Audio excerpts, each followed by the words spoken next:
Esto es Escena Internacional, podcast producido por Comité, con la colaboración de Rodolfo Sánchez Aizcorbe. La primera noticia de hoy, 2 de noviembre, es que el gobierno venezolano criticó fuertemente a sus pares de Brasil y Colombia. Esto después de que el canciller colombiano, Luis Gilberto Murillo, dijera que no reconocerá su gobierno un nuevo mandato de Nicolás Maduro si no hay evidencias de que la reelección fue legal. Es decir, si no presenta las actas electorales antes de que culmine el actual mandato de Maduro el 10 de enero de 2025.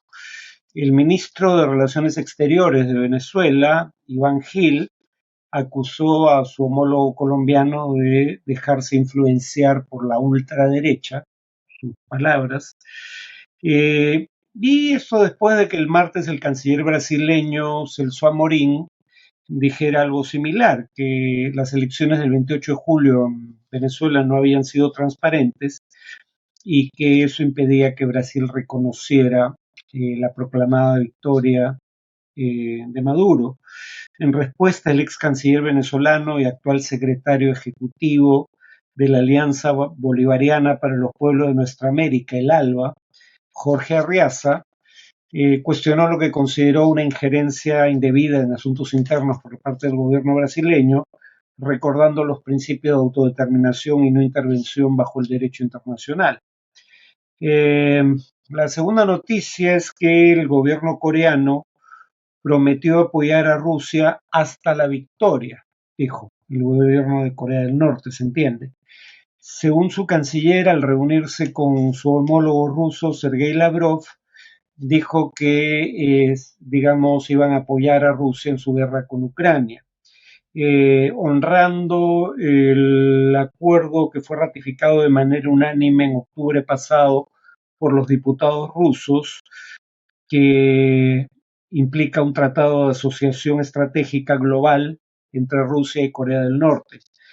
Eh, este acuerdo prevé ayuda militar inmediata en caso de agresión armada por parte de terceros, lo cual en principio no aplica a Ucrania, porque Ucrania no invadió Rusia, sino al revés.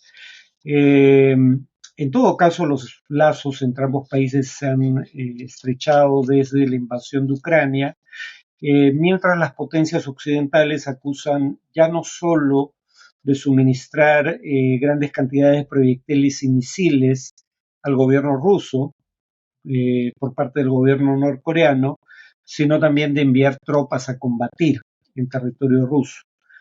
Finalmente, Estados Unidos advierte que es insuficiente la ayuda humanitaria que Israel permite ingresar a Gaza. Según el secretario de Estado de los Estados Unidos, Anthony Blinken, su gobierno está, cito, vigilando de cerca si Israel cumple sus obligaciones de permitir el ingreso irrestricto de ayuda humanitaria y advirtió que la que está ingresando por ahora es insuficiente. Esto después de que el 13 de octubre pasado eh, los secretarios de Estado y de Defensa de los Estados Unidos, Anthony Blinken y Lloyd Austin, enviaran una carta al gobierno israelí donde le advertían que podían frenar la entrega de armamento a Israel si no se levantaban las restricciones que ese país impone al acceso a ayuda humanitaria en la Franja de Gaza. Blinken dijo además que es el momento ya de terminar la guerra en Gaza, dado que Israel habría logrado los dos objetivos que se marcó: eliminar la cúpula de Hamas y a los responsables de los ataques del 7 de octubre. En sentido estricto, estos no fueron los objetivos, pero bueno. Los objetivos que se trazó Israel fueron la destrucción militar de Hamas y la recuperación con vida de los rehenes. Esos no los ha conseguido. Además, Estados Unidos envió en este contexto emisarios a Israel para reunirse con el primer ministro Netanyahu. Los emisarios son Amos Hochstein y Brett McGurk. Y básicamente su propuesta es que tanto Hezbollah como Israel se retiren del sur del Líbano para que éste sea controlado a partir del momento de aplicación del acuerdo por el ejército libanés y los cascos azules de las Naciones Unidas. En cuanto al tema de análisis, voy a un poco hablar sobre por qué es tan difícil saber si las encuestas de opinión en Estados Unidos están previendo de manera correcta el probable resultado de las elecciones del próximo martes, 5 de noviembre. Veámoslo con un ejemplo, ¿no? Si tú tienes un universo de una cierta cantidad de bolas rojas y azules, una cantidad grande se presume, y quieres saber qué proporción de bolas dentro de ese universo son rojas y qué proporción son azules, qué porcentaje, digamos, lo que tienes que hacer es obtener una muestra representativa de ese universo, el total de bolas de color azul o rojo, y para que la muestra sea representativa debe cumplir con dos criterios: tener un número mínimo de, de bolas, ¿no? Eh, y esto depende de diversos factores que no voy a discutir ahora. Y dos, además de que la muestra tenga un número mínimo de componentes del universo o población, el total de bolas azules y rojas, la muestra debe ser aleatoria. Es decir, todas las bolas en el universo en cuestión, el total de bolas rojas y azules, todas y cada una de las bolas que pertenecen a esa población o universo deben tener igual probabilidad de ser seleccionadas para ser parte de la muestra.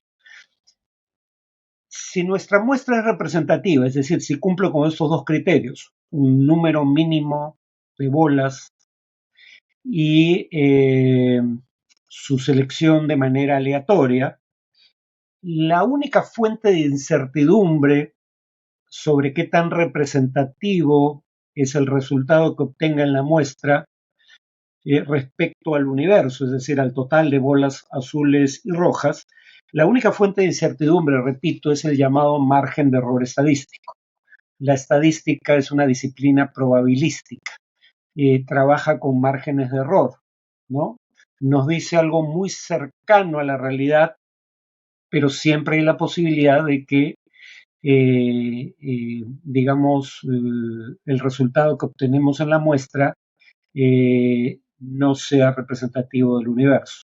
Es una posibilidad muy pequeña, mientras más grande la muestra, menor el margen de error, pero siempre hay un margen de error, ¿no? Pero lo que acá querríamos averiguar es qué porcentaje de las bolas en el universo son azules y qué porcentaje son rojas. ¿Cómo lo determino? Cuento las bolas que tengo en mi muestra. Si la muestra es representativa, el porcentaje de bolas azules que encuentre en mi muestra debe ser parecido al porcentaje de bolas azules que hay en el universo, en el total de bolas, y también debería cumplirse lo mismo para las bolas rojas. El porcentaje de bolas rojas en mi muestra debería ser parecido al porcentaje de bolas rojas que hay en el universo. Bastante simple, ¿no? La única fuente de incertidumbre es el llamado margen de error estadístico. ¿Por qué esto no se cumple fielmente en las encuestas electorales? Por varias razones. Y esto es un poco a lo que quiero ir. ¿Por qué las encuestas no son tan simples como el ejemplo de las bolas rojas y azules que acabo de poner? ¿No? Digamos que bolas azules son porcentaje de electores que votarían por Kamala Harris y bolas rojas es el porcentaje de electores que votarían por Trump. ¿Por qué no es tan simple hacer lo que acabo de decir con este universo de bolas cuando hago muestras de electores para hacer una encuesta? En primer lugar, porque en general el tamaño de la muestra debe ser mayor mientras más heterogénea sea la población eh, cuyas tendencias electorales quiero medir, ¿no? O sea, mientras en términos estadísticos mayor variabilidad hay adentro de la población. En el caso de las bolas de colores, solo hay bolas rojas y azules. Punto. No hay más variación que eso. Todas son bolas, lo único que cambia es el color y solo hay dos colores. Pero cuando hablamos de electores, la variabilidad de la población es mayor. Por ejemplo, en el caso de Estados Unidos, la propensión a votar por un determinado candidato, es decir, la probabilidad de que una persona en la muestra vote por Harris por oposición a Trump, depende de una serie de factores. Sexo es una variable con una capacidad de predicción creciente en Estados Unidos. El voto por Harris es mayoritariamente femenino, el voto por Trump es mayoritariamente masculino y las diferencias están tendiendo a crecer. Etnicidad, las minorías étnicas votan en mayor proporción por los demócratas que la población mayoritariamente blanca no hispana, es decir, blanca de origen europeo, aunque eso también está cambiando, porque dentro de las minorías étnicas, en tanto crece el número de hombres que vota por los republicanos, la proporción dentro de las minorías étnicas que vota por los demócratas está bajando, pero a su vez las mujeres blancas no hispanas que solían votar mayoritariamente por los republicanos ahora votan, o en una alta proporción, votan cada vez más por los demócratas, pero digamos, al margen de cuál sea el peso específico de cada una de estas variables, hay que tomar en cuenta factores como sexo, etnicidad, edad. Los más jóvenes votan en mayor proporción demócrata que las personas de avanzada edad. Nivel educativo, la gente con educación superior vota en mayor proporción demócrata que la gente sin educación superior. Nivel de ingresos, eh, digamos, aquí sí no es tan claro el patrón, aunque de manera creciente gente de ingresos bajos que solía votar demócrata en el pasado, vota de manera creciente republicano, o la división urbano-rural. Entonces, este es un universo con un mayor grado de variación dentro del mismo, o mayor grado de variabilidad de la población, para usar el término ya empleado. No es tan simple como tener bolas de dos colores y punto. En segundo lugar, no hay bolas moradas, porque no hay nada equivalente entre el universo de bolas azules y rojas a la categoría de votantes indecisos, ¿no? Que no son ni rojo ni azul, digamos, en el caso del ejemplo. Tampoco hay bolas que cambien de color, ¿no? Sí tenemos electores, por ejemplo, algunos electores puertorriqueños entrevistados por medios de comunicación, que dicen que pensaban votar por Trump, pero que luego de las declaraciones consideradas xenófobas emitidas por un comediante, un evento del Partido Republicano, han reconsiderado y ahora piensan votar por Harris. Nuevamente, eso no tiene equivalente en el ejemplo de las bolas azules y rojas. Las bolas no cambian de color. Las bolas no se niegan a responder a una encuesta, como si pueden hacerlo los ciudadanos a los que pretenden entrevistar las empresas encuestadoras.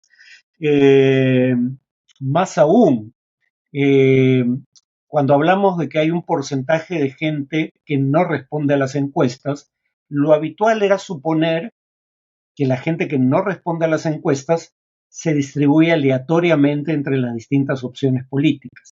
Bueno, en años recientes ha habido casos en donde la gente que no responde a las encuestas, digamos, tiene mayoritariamente una determinada preferencia política. Son mayoritariamente votantes republicanos que no quieren responder a la encuesta. Repito, no hay nada equivalente con el ejemplo de bolas rojas y azules. Eh, y claro, eso hace que haya que tomar decisiones que permitan tener una muestra que también sea representativa de la proporción que los votantes republicanos representan en el conjunto de la población. Por ejemplo, hay estados donde al registrarse para votar, las personas también registran su filiación partidaria. Digamos, demócratas, republicanos o independientes. Y en esos casos la muestra intenta, basándose en esos datos, tener suficientes republicanos dentro de ella para ser representativa. Estos son ajustes que se hacen en las muestras de encuestas electorales que no tienen ningún equivalente con lo que pasa en el ejemplo de las bolas rojas y azules. En el siguiente podcast voy a continuar con estas diferencias. Por ahora dejo aquí el tema.